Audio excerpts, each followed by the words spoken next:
They wish to make a lot of money. In Europe, every American student, even more every American adult, is regarded as someone who is just out to make a lot of money.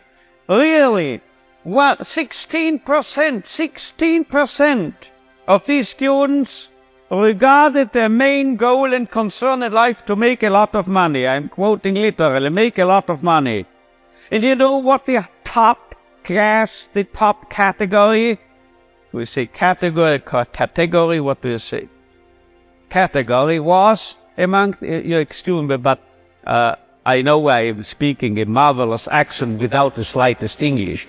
Now,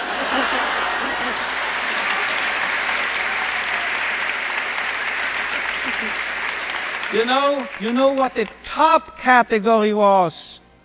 78% of these American youngsters were concerned, as they expressed it themselves, with finding a meaning and purpose in their lives. So this is a realistic view on man. And you know, you won't believe it.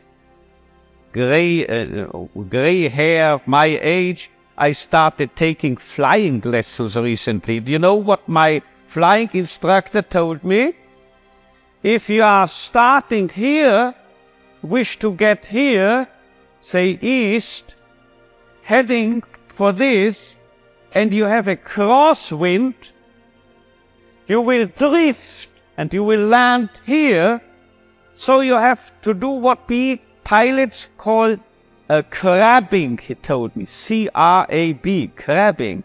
You have to head for north of this airfield, and you have to fly that way, you see, as if you headed in this direction. If you are heading here above this airfield, then you will actually land here. But if you head for here, you are landing here.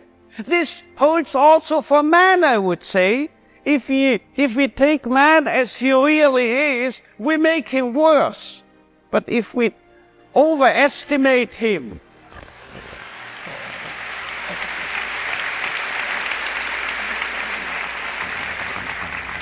it's premature, your applause, you will soon know why.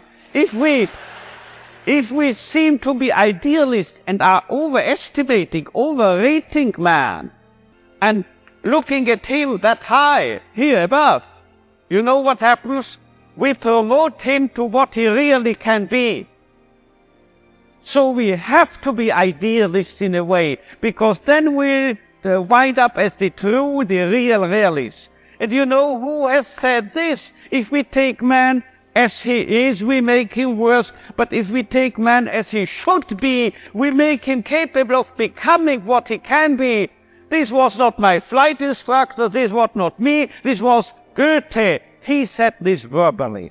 And now you will understand why I, in one of my writings, once said, this is the most apt maxim and motto for any psychotherapeutic activity.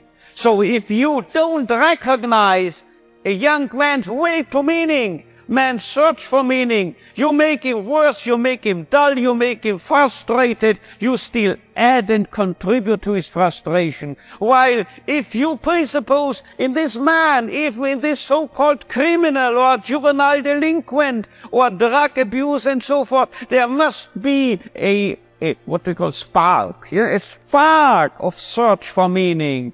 Let's recognize this, let's presuppose it, and then you will elicit it from him, and you will make him become what he in principle is capable of becoming.